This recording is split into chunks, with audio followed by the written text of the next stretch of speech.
Hi, I'm Stephen Travers. For 3 years now, I've been on this amazing journey of drawing architectural landscapes. It started on a trip to Paris where I sat and drew it as we were returning back to our Airbnb for that night. And it just started a train of activity, which has led me to the most amazing places and opened up a whole new world for me of drawing architecture and architectural scenes. It's just been crazy. I look back on after these years, I have 100,000 followers on Instagram, which I just can't believe, and neither can my children.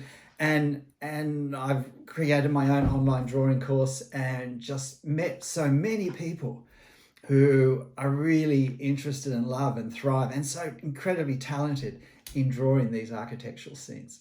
So it's led me to consider all sorts of things about drawing, and I've learned all sorts of things. And I thought it would be great to have an opportunity to share some of the things that I've learned and some of the things I've come to see, and just throw them out there into the drawing community. So welcome to this video and to others that I will make as well. So with this video though, I would like to consider, is it good to copy? Is it helpful to copy the work of other artists? The work of other people who draw the sorts of things you want to draw, the way you would like to draw. We've all done it. I remember as a boy copying drawings that I particularly liked. I would copy photos or I would copy drawings. And yeah, it was great. And I always noticed that I could draw better if I was copying someone else's drawing than if I was drawing something from life. But as an adult now, and thinking about what is helpful in developing my art practice, in developing my style, is it helpful to copy the work of other artists? And look, I've come to the conclusion personally that I don't think it's particularly helpful. And I know there are videos, because I've watched them, that say it is helpful, it can be a good thing to do. And I'm not saying it's never a helpful thing to do, but I do think that in general terms, copying the work of other artists isn't going to take us where we want to go, which is developing our own artistic style and creative ability. And that's why I think it's not a helpful thing to do too much. And I don't want to be critical of anyone. And look, in the end, do what works for you. But if you find that copying other artists' work has perhaps not helped you develop your own skills in the way you would like, what I have to say now might be helpful in understanding why that's the case. So I want to start with a saying I've come to believe in more and more the older I get, and that's, we get better at whatever we practice doing, whatever it is, whether it's playing the piano well or whether it's rushing our piano practice and learning to play the piano badly. We'll get better at playing the piano well or badly according to how we practice.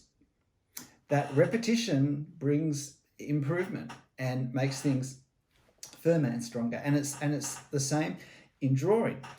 But there is no shortcut to practice. There is no tip, no hack, no magic kind of way of avoiding all that and starting a long way down the track. As much as people might like to have you pay the money for different secrets, there is no shortcut to practice when it comes to art, when it comes to drawing. I'm a great believer in work smarter, not harder. But that doesn't mean you can avoid hard work. And so there is a point where we have to persevere and we have to practice. And where this is relevant in terms of copying, okay, so what was I saying? I was saying whatever we practice at doing, we will get better at. So if I work at copying the work of other artists, what will I get better at? I'm going to get better at copying. I may become incredibly good at copying. I may really hone the skills of observation and of reproducing what I see. I may greatly develop a lot of technical skills with line work and with tone and with cross hatching and with just really seeing things to reproduce. I'll get good at all of those skills. I'll develop them. And that's going to be great if that's what I want to do with my art practice. But for most of us as artists, what we want to do is we want to be able to see something and draw it, whether it's in life or whether it's a photo that we copy ourselves. We want to be able to make choices with the things we draw and incorporate our life experiences in our art. We don't want to be limited to what other people have drawn. And the problem is that the skills we develop in copying don't equip us to do those things. And that's why I often get comments on Instagram or I've just read them on YouTube videos and whatnot. People saying, oh, look, I do really well when I copy other artists' work, but then when I do my own work, it's not nearly as good and it's really discouraging. And I feel really kind of don't know where to go with it. And it's because you're not developing the skills you need to create your own work when you copy someone else's work. It's the creative thought processes that we need to develop, and they don't happen through copying. And I would like to suggest that in some ways they are the most difficult thing. We focus so much on the technical skills. We want the technique tips, but I actually think that in art, it's our thought processes before we pick up a brush or a pencil or a pen or anything that are actually the vital things, the things that will determine largely our success or failure is our thinking, what goes on in our head before we actually start to do anything. So when we want to create our own drawing, it's a very different process to what we use when we copy. When we copy, we're just observing carefully and reproducing it. But when I'm drawing something original, I'm looking at perhaps a three-dimensional scene in front of me if it's some location sketching, or I'm looking at a photo if I'm drawing from a photo, and it's not strictly speaking reproducing that because I can't reproduce firstly a three-dimensional thing on two-dimensional paper. But even if I'm using a photo, there's far too much detail there for me to be able to draw it all. So I'm having to make a lot of changes. And these are the processes that are extremely creative, because I'm having to think so that I can create something that's not there, because I'm not reproducing the photo and I'm certainly not reproducing the three-dimensional image in front of me on paper using my pen. Okay, so these are the thought processes, the creative thought processes that we don't need when we copy, but are essential that we develop when we're drawing original drawings. And look, I think the best example of this, maybe the easiest to understand it, is if we think of a tree and trying to draw a tree. Okay, so think of a big tree. Okay, hundreds of thousands, maybe millions of leaves, I don't know. How do you draw hundreds of thousands or millions of anything on a sheet of paper? I mean, how much time do we have? And so when I'm drawing a picture of a tree, I have all these big issues, such as how do I represent that which I can't draw on the paper? How do I do that? How do I represent all those leaves on a bit of paper, not being able to draw every one? How do I do that? Well, the answer to that question will start to determine how my drawing looks. It will start to determine what style I will develop in drawing trees or in drawing these particular trees. You know, if I've got several trees side by side and they're different trees, let's say one's a pine tree and one's an oak tree, how do I represent that, not just that there are millions of leaves, but on one tree it's a different type of leaf to the tree next to it? How do I show that difference in a way which looks credible in my drawing? These are the creative thoughts that we need to have. These are where we need to start to find something that's not in what we're looking at and create something new in terms of what we actually draw on the paper. How do I show that, in fact, some of the leaves that I'm looking at are really close to me, and some of the leaves I'm actually seeing right through the canopy and they're actually on the other side of the tree? How do I show that? These are all the problems I need to solve. And I often think that in some ways doing a drawing is a bit like translation work. It's taking something from one language into another, from the language of life or the language of a photo into the language of drawing, where it's going to be a lot simpler for starters, because we can't draw every leaf, we can't draw every brick, we can't draw all of these things. But if we just copy, we don't get any practice at doing that. And what we I mean, I said before, what we practice, we get better at. What we don't practice, we don't get better at. So if I copy all the time, what I might find I'm doing is I'm developing my technical skills to actually reproduce something exactly that I see in front of me. But in a sense, that's the second half of the challenge. I'm not developing the first half of the challenge, which is to work out what I'm trying to do, to have a sense in my head before I put pen to paper, pencil to paper, of how I'm going to do it. And that's why people whose experience is mostly copying often end up saying, I just don't know where to start. I don't know where to start, because the start is the thought processes, and that's something that they've not been in a position to practice. And so that's where we need to start. We need to start practicing how we think to translate a real thing or a photograph into a drawing. Okay, now of course I do need technical skills. Okay, and it's good to practice them, and there are lots of great technique tips, and on my Instagram page sometimes I share various technique tips, and certainly in my drawing course I do. But it's they come after. It's the thinking that has to come first. It's knowing how to think, knowing how to observe carefully, and then to work out, having observed carefully what's there, how do I represent that using my medium on the paper? Okay, so is there no place for copying other artists? Like, what if I'm really inspired by someone? What if I would like my drawing to look like a certain artist drawing whose work I love, and who maybe they're the reason I want to draw, because I just love looking at their drawing so much it made me think, oh, I want to try and do that too. Can't I copy their work to learn to draw like them?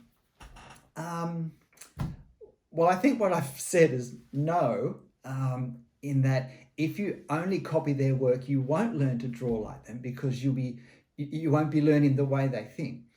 But I think it can be very helpful to study the work of artists who inspire us. I've had lots of people, I'm just amazed how many people have written to me and said, wow, your drawings have inspired me to want to draw, to start drawing. I find that both amazing and tremendously encouraging. And great. It's just great, because we do all this together. But how do other people use my drawings to help their drawing development? What I would say is, firstly, enjoy the work that inspires you. Okay, just look at as much of it as you can, have fun with it, enjoy it, build your motivation up so that you're ready to do the hard work, and so that when the hard work becomes hard, as it will, that the reason why you're doing it is still there. The pleasure that you get from looking at the work that you're trying to produce is still there. So firstly, look at and enjoy the work of artists who inspire you, whose work you would like to emulate. But don't just look at it and enjoy it, analyze it. So why does this drawing look so great? How have they done it? Like, have they used a ruler, or is it all freehand?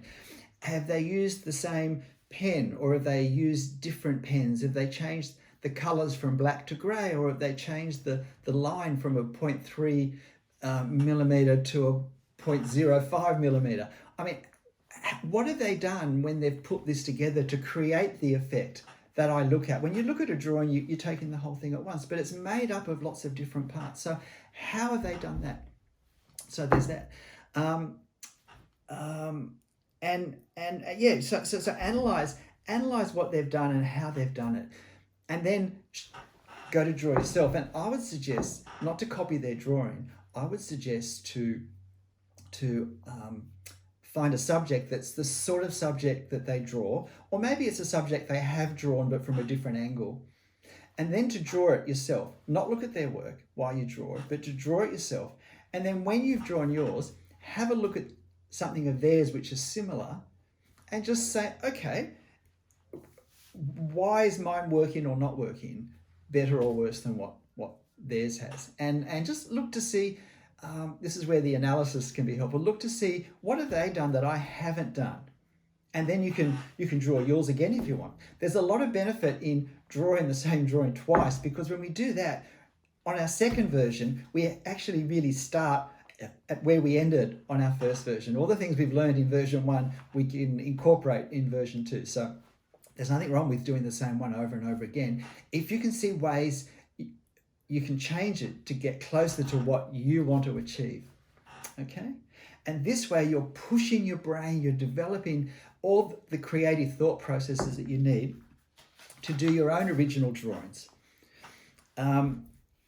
You'll be developing the creative skills that you want and that you need. So I think that's the way to go. I think that's the way to go. I think copying for most people ends up being a dead-end street to where they really want to go with their art. And it just ends in a place of frustration because they can produce what look to them as better quality artworks if they copy than what they can do themselves. But if they want to produce their own artworks to that standard, then really they have to learn the creative thought that's needed to translate the scene or the photo into line, into tone, into color, whatever it is. So I plan to do a few more videos about understanding, developing your own drawing style, because for a lot of people that seems to be a problem. Like, they feel that every drawing they do looks like it was done by a different person. So how do I find my own style? How do I develop my own style? That's really significant, because when you do find your own style as well, you can then, in a way, focus on it in a way you can't. But I don't think you can do it too early. I think depending where you are in the drawing journey, developing your own style is a bit of a further down thing. So look, please, if these ramblings have been helpful, please look, hit the like button, please subscribe, hit notifications. I'll continue to post time lapses of some of my drawing, and I just hope they're fun, but I also hope you see that what can look like very complex drawings still only happen line by line by line. There's no magic wand. Every drawing is line by line, and so hopefully that encourages you. You can see hundreds of my drawings on my Instagram account at Stephen Travers Art.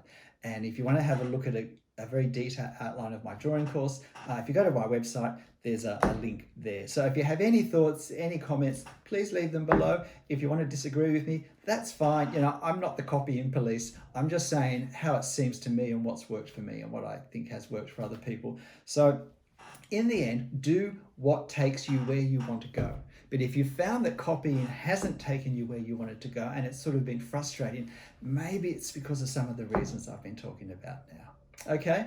Well, keep drawing, everyone. See you next time.